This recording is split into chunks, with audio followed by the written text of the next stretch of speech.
Invitados especiales hoy día, dos invitados muy queridos, ¿no? Tenemos con nosotros al doctor Héctor Urrutia. Bienvenido, Héctor, a el estudio de la Palabra del Señor.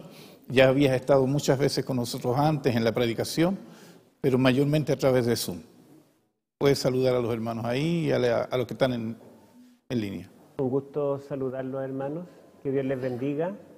Ya me siento como en casa, porque a la mayoría los conozco bastante y sé que también hay un cariño mutuo. Gracias. Efectivamente, esta iglesia te quiere mucho, Héctor, así que bienvenido, que el Señor te acompañe, que el Señor te bendiga. El doctor Héctor Urrutia estuvo en el área teológica en algún momento con nosotros, estudioso de la palabra del Señor, siempre investigando, escribiendo también, con mucha dedicación. A veces pensaba cómo preguntarle cómo se las arreglaba con el tiempo, ¿no? Porque estás con tus pacientes y veo que de repente tienes otros pacientes fuera de tu trabajo normal, más los estudios. Ya nos vas a contar seguramente el secreto de cómo hacerlo para optimizar ese tiempo. También está con nosotros nuestra hermana Jacqueline, mi esposa. Bienvenida, Jacqueline, que Dios te bendiga. Muchas gracias. Contenta también de poder acompañar. Vamos entonces a tener una palabra de oración. Héctor, ¿quieres orar por nosotros, por favor? Oremos. Padre Celestial, te agradecemos por este día santo. Gracias, Señor, por el privilegio de poder estudiar tu palabra. Hemos venido, Señor, a aprender a tus pies. Te rogamos que tú seas nuestro Maestro, que tu Espíritu Santo, Señor, nos enseñe las verdades de la salvación eterna y que todo lo que digamos y hagamos, Señor, en este día sea para honrarte a ti. Te lo pedimos por Jesús. Amén.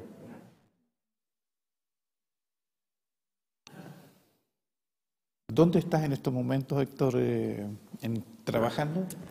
Estoy trabajando en un CESFAN, ¿Ya? Que es un centro de salud familiar municipal en la municipalidad de Chihuayante, Ya. que pertenece a al Gran Concepción.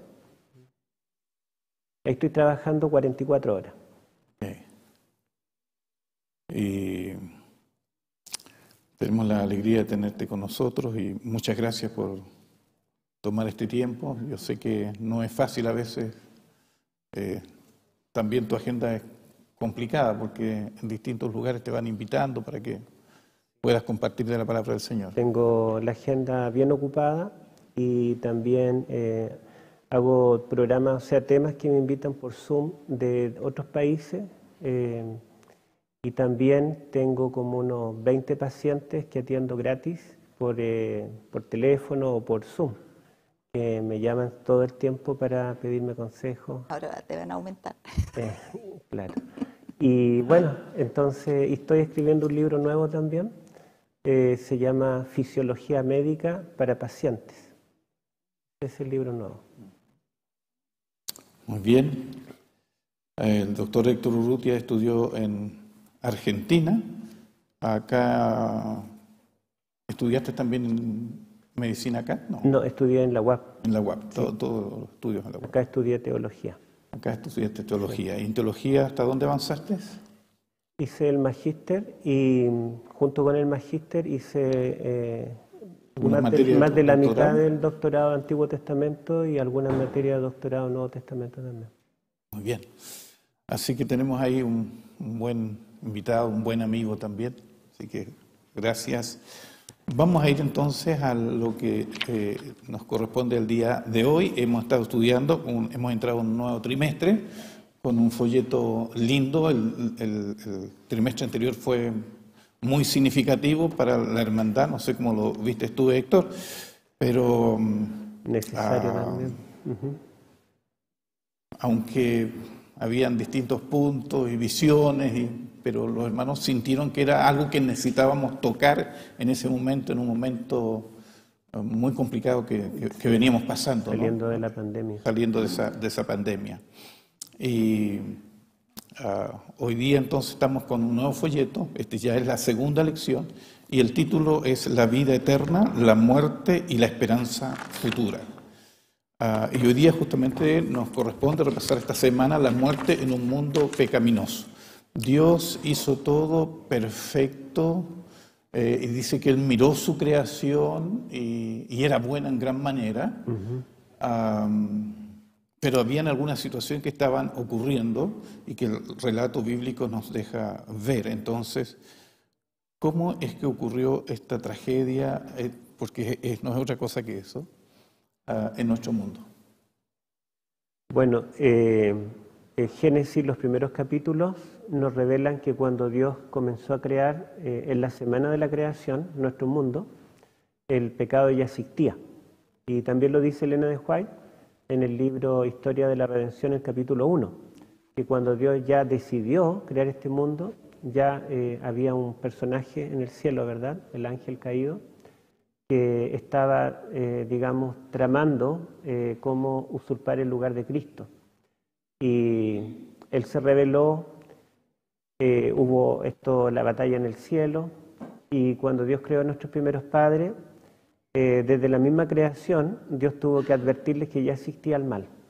Y de hecho, Dios dejó un árbol allí en el Edén que permitía al ser humano ejercer su libre albedrío, que era la opción de conocer el bien y también el mal. Entonces, nosotros fuimos creados en un momento en que ya existía el mal. Pero como dice el pastor, como citó allí Génesis, todo lo que Dios creó era bueno en gran manera, incluso después de que ya el mal se había manifestado. Pero Dios tenía que dar la libertad para que nosotros también pudiéramos optar si queríamos conocer el mal. Bueno, quizá una pequeña ¿Sí? cosa. Cuando ese árbol fue puesto ahí, por algo se llamaba de la ciencia del bien y del mal, como tú dices, porque iba a poner justamente la diferencia entre lo que era malo y bueno. Era un concepto desconocido para Adán y Eva, lo que era malo. Ellos no sabían qué era malo.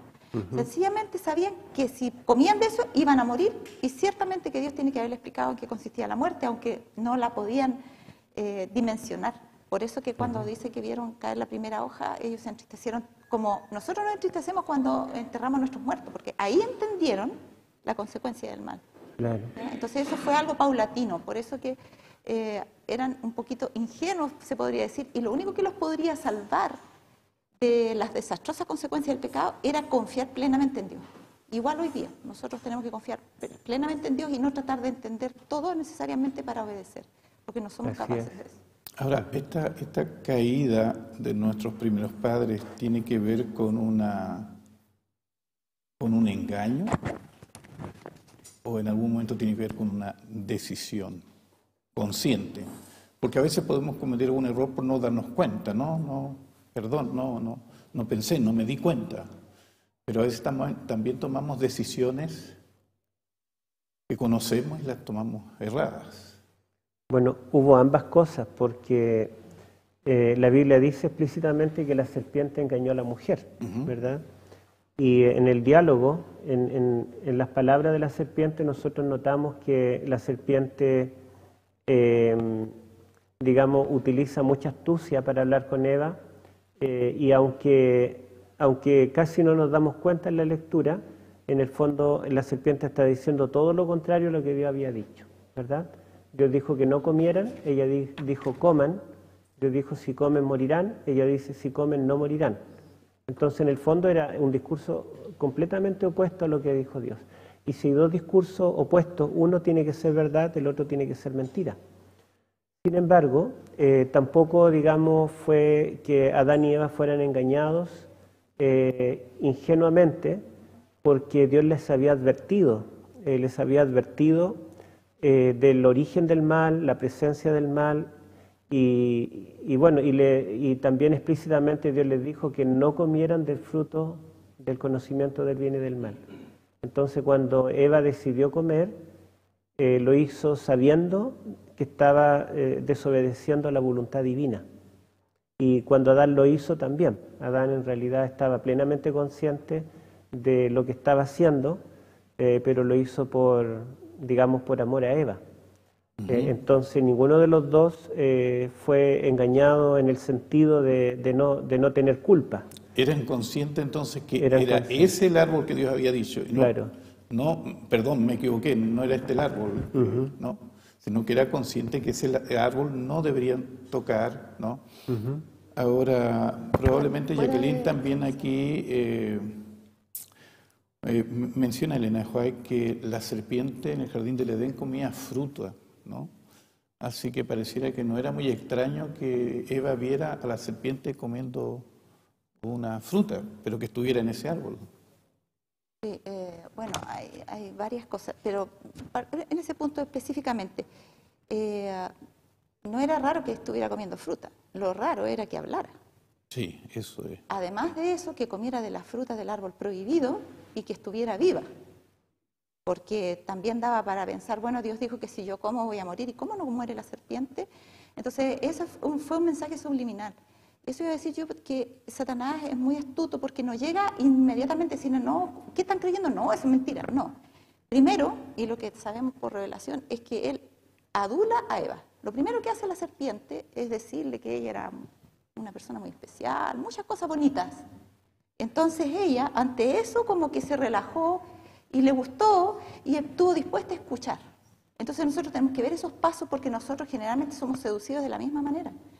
Luego de que ella consiguió eso, entonces está lo que ella está viendo y entonces introduce una pregunta.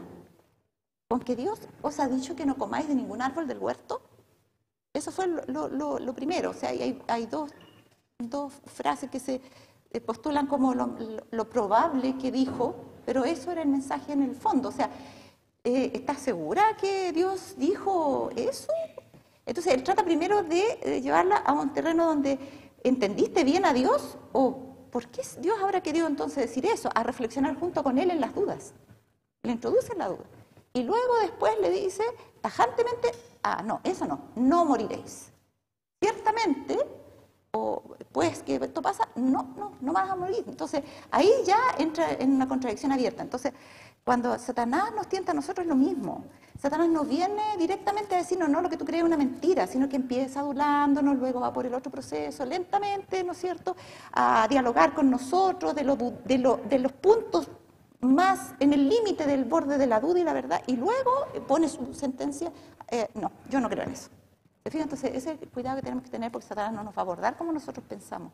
Ahora, al leer esto, pareciera algo superficial, pero al analizar en forma profunda, nos damos cuenta que hay muchas cosas que en el fondo Eva está colocándose en el lugar de Dios, definiendo incluso lo que es bueno y lo que es malo, desobedeciendo directamente lo que Dios había dicho. Y creo que es algo que es importante mirar. No es aquí que Dios ha colocado una cáscara de plátano allí en el jardín del Edén y nuestros padres se resbalan. No, hay algo más. ¿A quién le vamos a creer? ¿Quién es nuestra autoridad?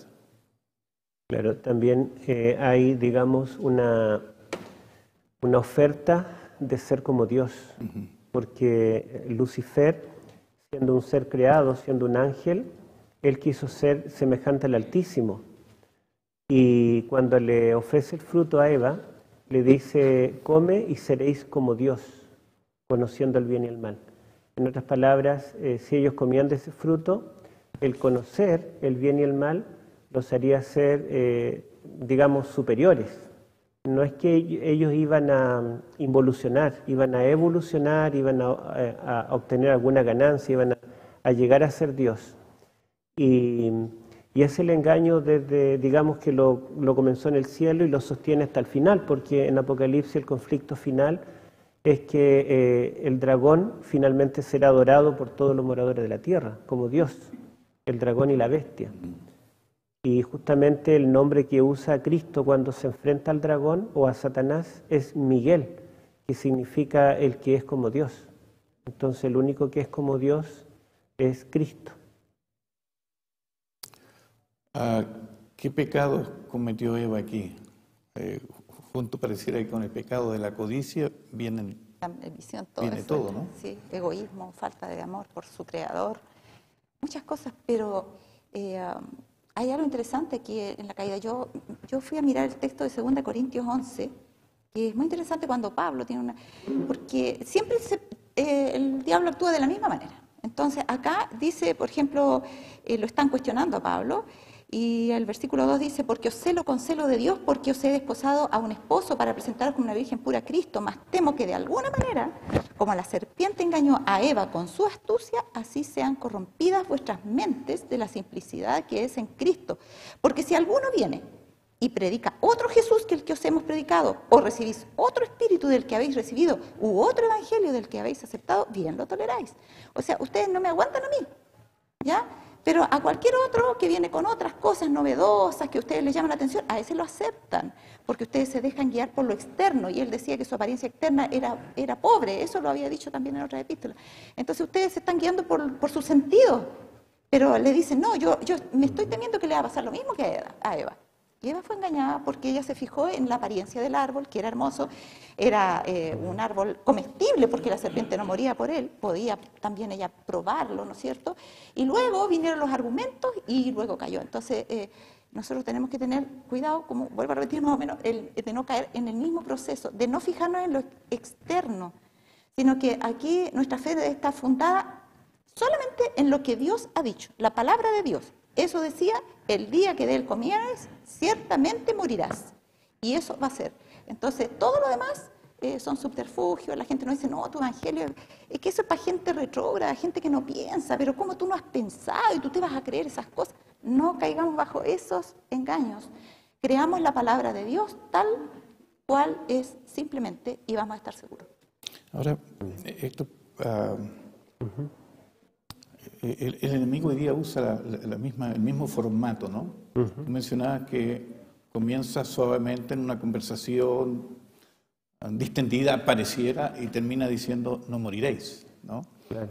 Y a veces también cuando las personas comienzan a entrar por conceptos, por ideología, por filosofía o pseudo religiones, terminan después totalmente contradiciendo lo que Dios ha dicho. Sí, bueno, es la estrategia del enemigo y, como dice el pastor, podemos verlo en cualquier grupo que no tenga la verdad. Por ejemplo, yo creo que ustedes más de alguna vez han conversado con alguien que tiene estas ideas panteístas, de nueva era, orientales, incluso hablan de Cristo, dicen yo vivo por Cristo, y parecieran casi adventistas. Mucho amor también, ¿no? Claro, pero cuando uno mucho profundiza con ellos, se da cuenta que están hablando de un Cristo interior. O sea, en el fondo es un yo, el Dios con Y.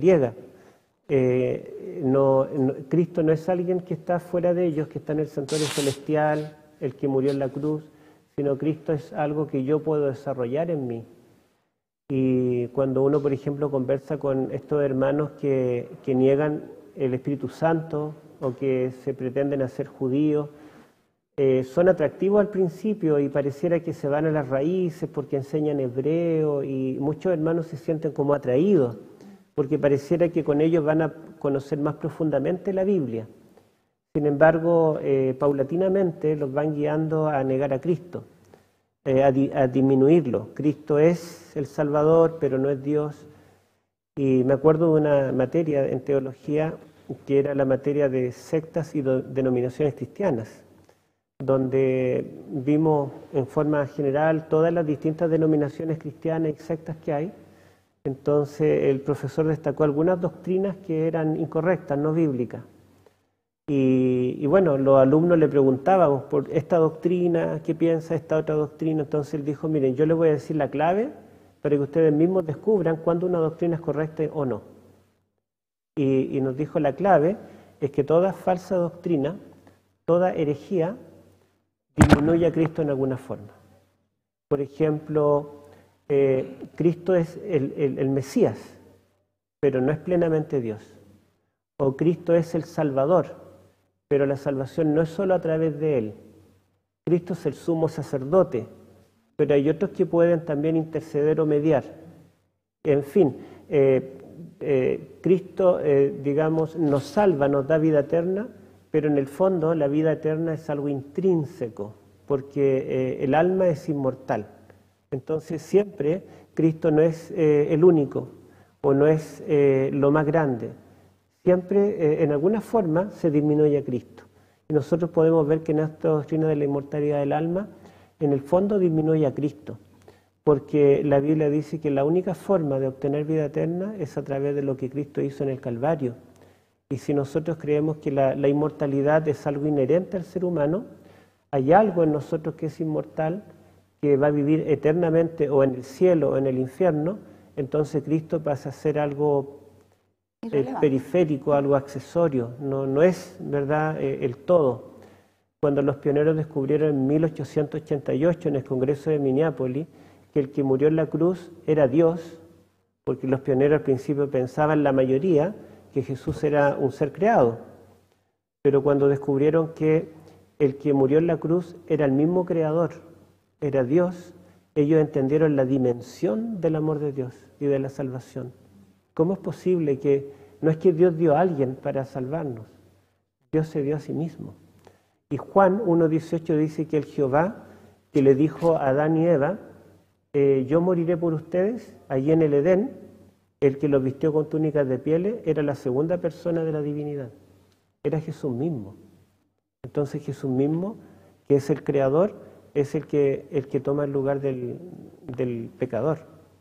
Interesante la doctrina del sí pero, Claro. que usa Satanás para seducir. Hay algo interesante ahí, porque Satanás en su astucia quería que Eva pecara en lo mismo que él había pecado, Adán y Eva, los dos, para así justificarse él, ¿ya? Y es lo que hacen todos los pecadores, nosotros incluyéndonos. Él había querido ser como Dios, y por eso había llegado al final a ser expulsado del cielo. Y ¿saben? Eva iba a caer en lo mismo, y cayó en lo mismo. O sea, también quería ser como Dios, así como la serpiente era como Dios, ¿ya? Y además de eso, está lo otro.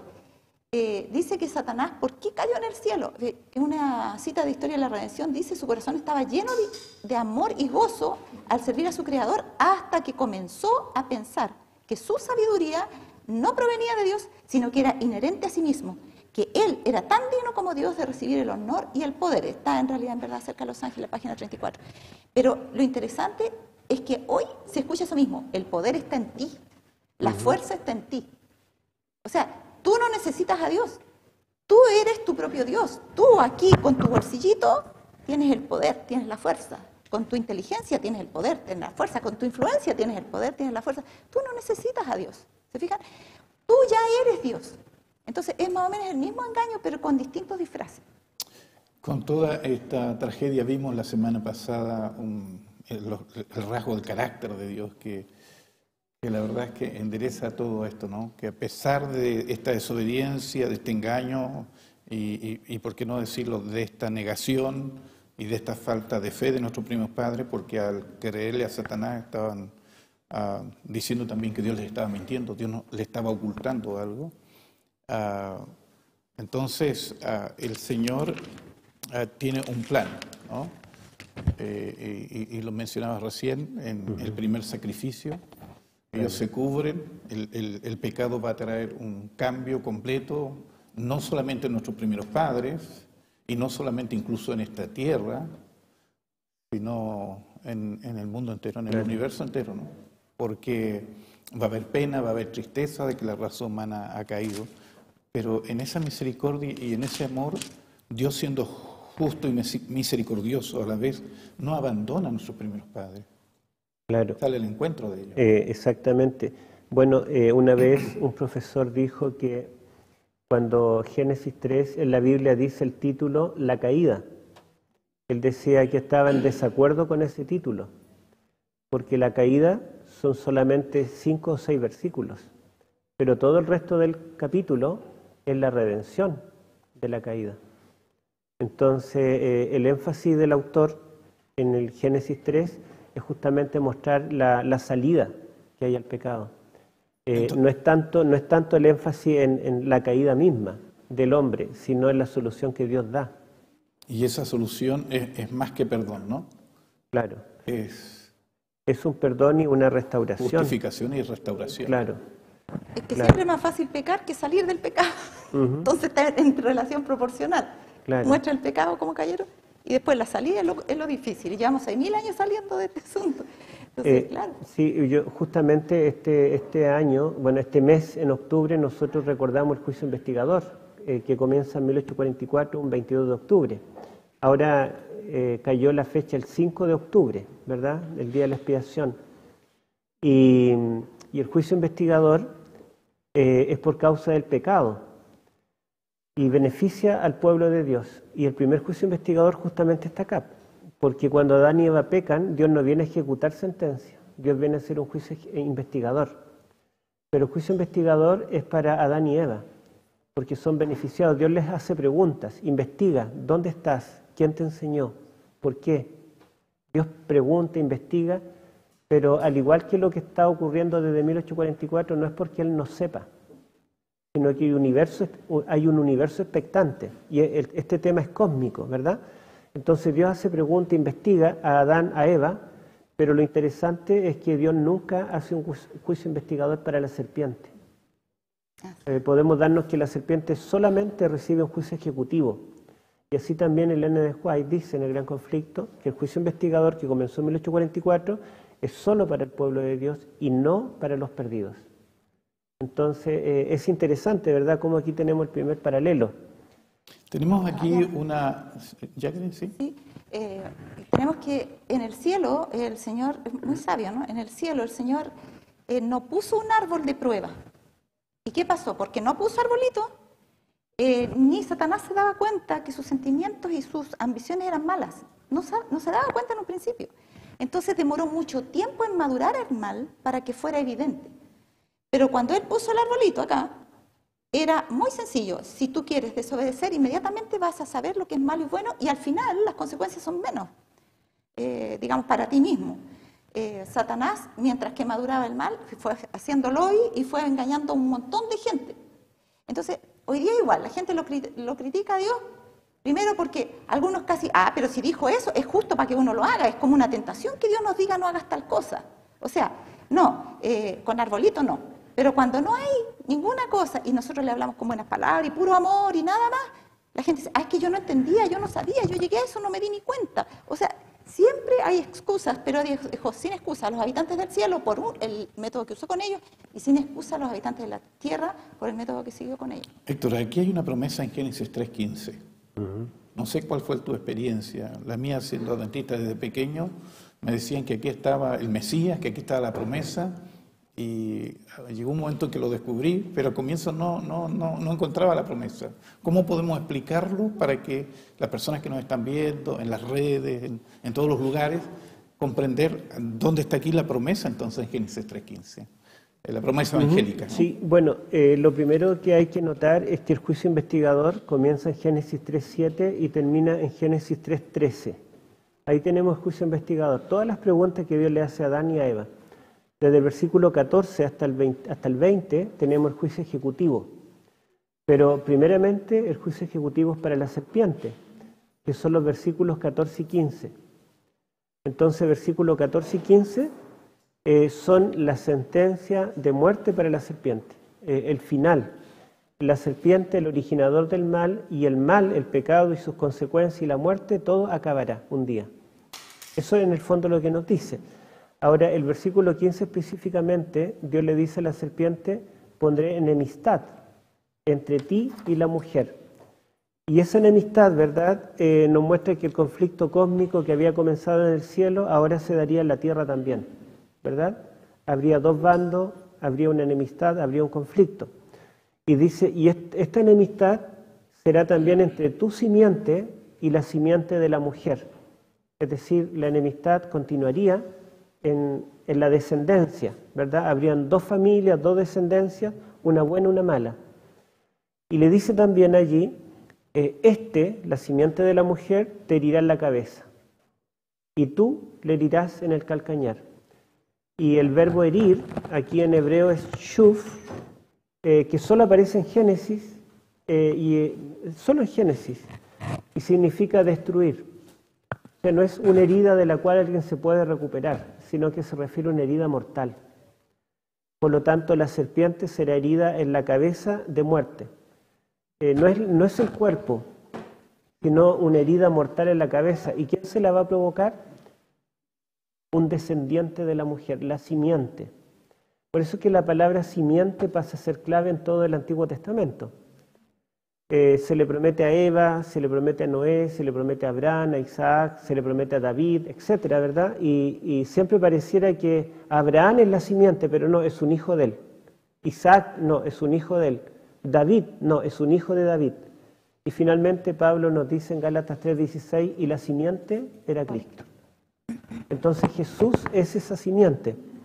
Y Jesús destruirá para siempre al enemigo. Cuando Adán y Eva escucharon la sentencia contra la serpiente, que vendrá un descendiente de la mujer y herirá de muerte a la serpiente, y el mal acabará, y el originador también, yo creo que ellos o saltaron de alegría o se emocionaron. Porque esto que era tan trágico, recuerden que ellos, Dios vino, se escondieron, temblaban, sudaban, tenían vergüenza, se culpaban a sí mismos, decían Dios nos va a matar, y de pronto que Dios les dice, este enemigo que los engañó será destruido para siempre. Eso es evangelio. Pero lo malo, lo triste, ¿verdad?, es que dice, tú le herirás a él, a la simiente, en el talón. Y también la palabra hebrea shuf, que significa una herida mortal. Si una serpiente venenosa en los tiempos bíblicos mordía a una persona, no había un antídoto. Entonces la persona moría. Y en el texto original, como lo traduce la Reina Valera, dice, él, la simiente, te herirá en la cabeza. En segundo lugar, tú le herirás en el calcañar. Pero los semitas antiguos razonaban de efecto a causa. O sea, cuando dice que él te herirá, cuando dice él te herirá, esta te herirá en la cabeza y tú le herirás en el calcañar. Claro. Cuando dice que él te herirá en la cabeza, sería no lo primero, sino el efecto final. Y cuando dice y tú le herirás en el calcañar, es la causa de la derrota del enemigo. O sea, el Mesías tiene que venir 2 veces en el fondo, ¿verdad? No es que el Mesías va a venir una vez y soluciona todo, tiene que venir 2 veces porque en una primera oportunidad tiene que venir a morir, tiene que ser herido en el talón de muerte, pero vendrá otra vez, ¿a qué?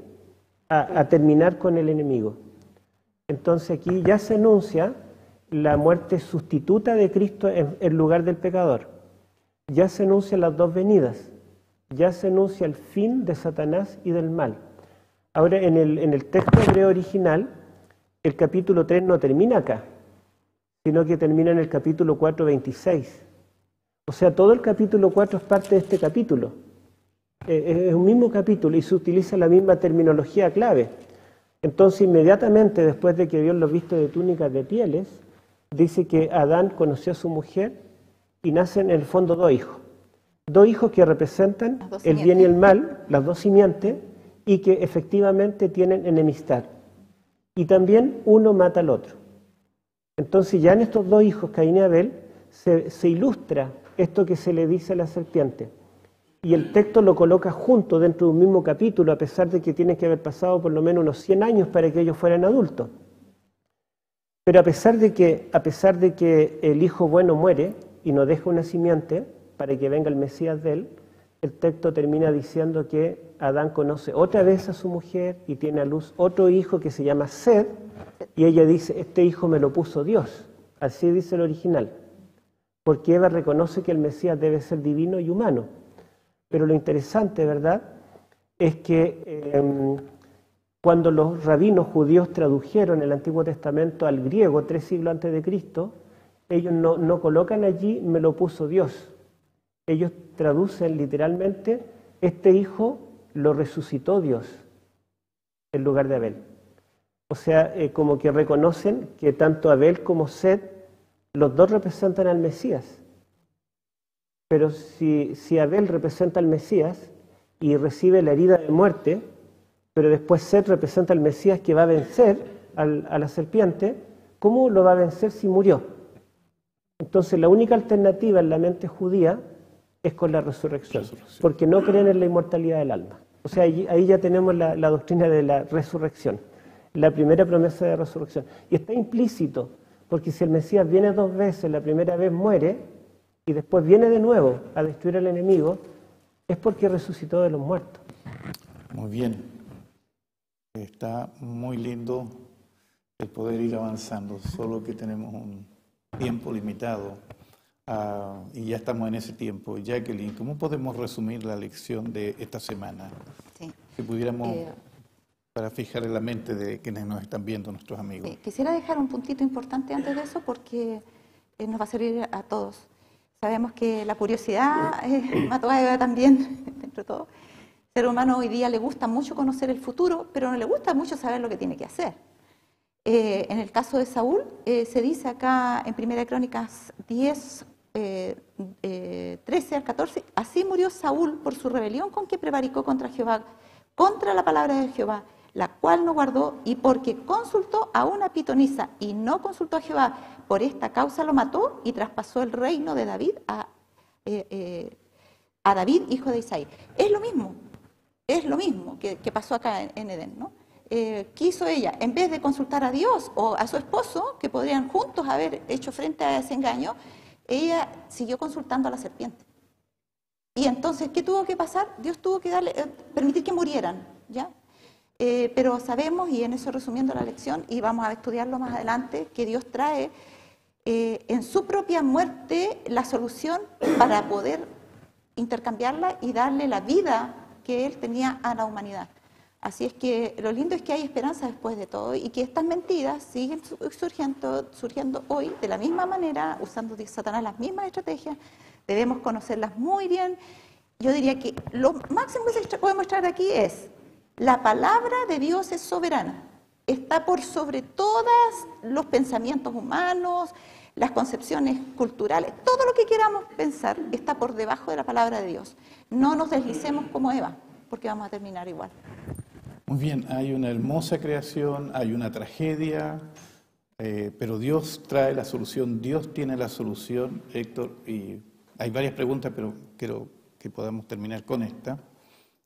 Las personas se preguntan constantemente, ¿habría otra solución? ¿Esta es la única solución? Y después, si esta es la única solución o ¿es la mejor solución? Complicado. En el fondo, estoy pensando aquello. ¿Está haciendo bien las cosas Dios? Bueno, Dios podría haberles negado a Adán y Eva la posibilidad de conocer el mal, pero no habrían sido libres plenamente, ¿verdad? Dios podría habernos creado como quien fabrica un computador, que puede tener mucha capacidad, ¿verdad?, y hacer muchas cosas, pero no razona, no piensa, no experimenta la felicidad, las emociones. Pero Dios quiso crearnos a su imagen y semejanza, que pudiéramos vincularnos con Él en una relación de amor. Y para que fuera así, Dios tenía que arriesgarse y permitir que nosotros tuviéramos una libertad real y completa. O sea, Dios se arriesgó que pudiéramos nosotros rebelarnos contra Él mismo. Ahora, si esto ocurría, Dios podría habernos exterminado, simplemente, ¿verdad? La erradicación del pecado. Claro. Por ejemplo, si yo estoy fabricando algo o estoy dibujando algo y me sale mal, puedo romper la hoja, ¿verdad?, y hago otra. No me hago mayor problema. Y Dios podría haberlo hecho así. Y nosotros, ¿qué somos para Dios? Somos menos que una hormiga, ¿verdad? Cuando leemos Isaías 40, por ejemplo, dice que somos menos que una hormiguita. Si las hormigas me pican, yo las piso, ¿verdad? Y acabo con las hormigas, pero Dios se hizo hormiga y murió por la hormiga, murió en nuestro lugar.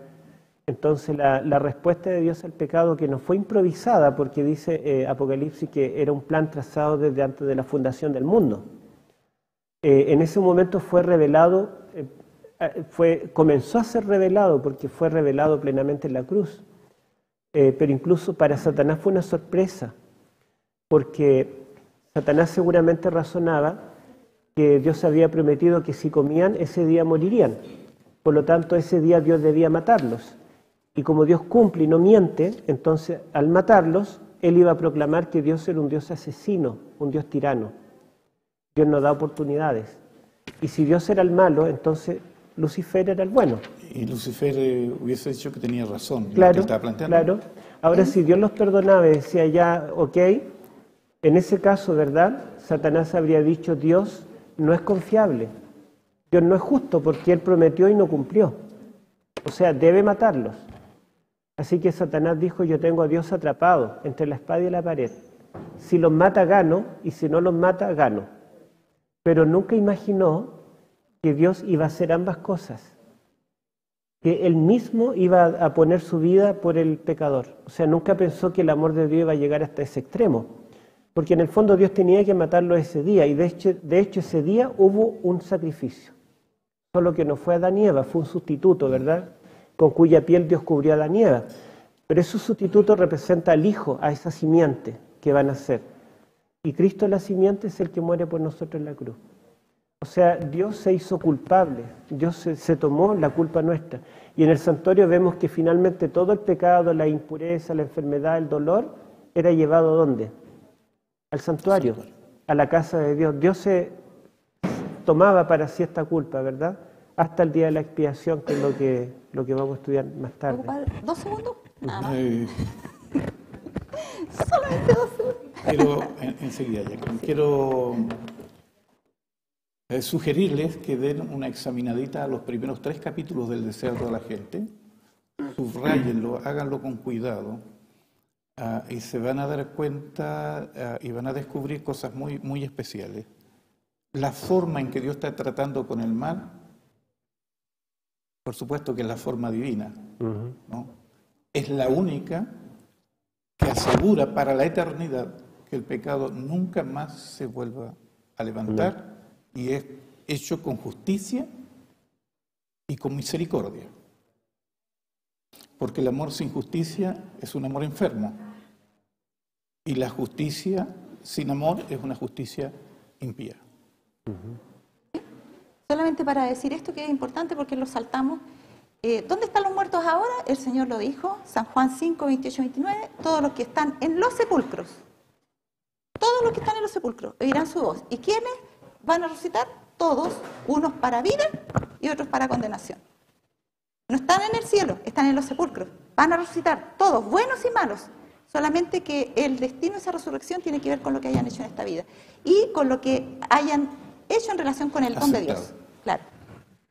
Muy bien, ahí tenemos Daniel 12, ¿no? Los que duermen en el polvo Se levantarán. de la tierra. Todavía no es en el polvo de Marte, ¿no? Estamos todavía en la tierra, en el polvo de esta tierra. Muchísimas gracias. Gracias, Jacqueline. Gracias, Héctor, por acompañarnos y compartir estos momentos. Seguiremos compartiendo unos momentos más. Viene ahora el culto divino y tenemos también esta tarde a las 4 de la tarde una clase bíblica, y por la tarde a las 6 de la tarde, más o menos 6:30, vamos a estar comenzando con un tema muy especial de los hijos de Dios en el tiempo del fin, ¿no? Ahora, tú, Héctor, veo aquí que tienes algunos libros especiales. ¿Nos podrías mostrar en 2 minutos estos libros?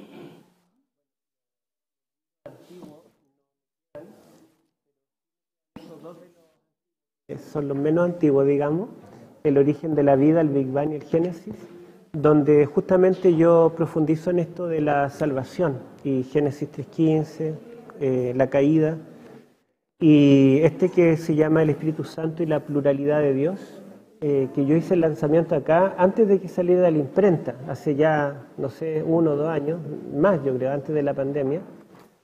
Y aquí explico por qué el Espíritu Santo es una persona divina diferente al Padre y al Hijo. Y los 2 últimos que son de este año son estos, que son Apocalipsis, lo que todos debieran saber, y Daniel, lo que todos debieran saber. Ahora, esos libros tienen un proyecto especial. Sí. Me contaste del proyecto. Sí. ¿Puedes decirnos?